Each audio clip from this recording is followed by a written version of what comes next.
I've got a lot to thank All Hallows for. Almost 60 years ago, when I was 14, I had to choose to join the CCF, the Army, the Navy, or the Air Force. I decided that there was a war I'd rather die as a Spitfire pilot, so I joined the RAF section. And 2 years later, I was flying in a Chipmunk at Exeter Airport. I found it fun and easy.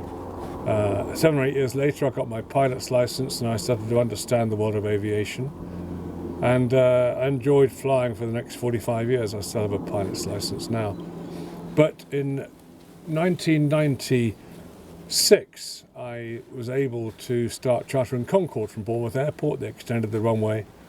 And one of my best experiences ever was in 1997 when I got permission to fly a Concorde, a British Airways Concorde, from Boscombe Down near Salisbury to New York, and on that occasion I took my own flight as a passenger.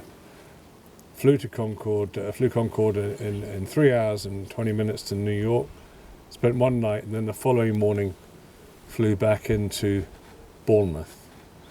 And the flight out of JFK was extraordinary because it was not yet 2001 with the September 11th atrocities, so I was able to sit in the jump seat behind the captain with my own Concorde charter full of 100 passengers, and he allowed me to flip on the afterburners 10 seconds before we gave it full power to take off.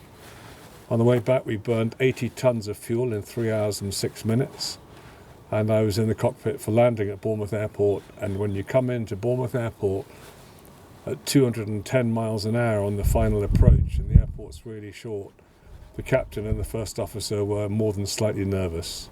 We landed safely, of course, and the whole fun and games of Concorde came to a halt just 3 years later when, in July 2000, the Air France Concorde crashed. But in my whole life, that's been the most exciting thing I've ever done commercially, and it all started here at All Hallows School.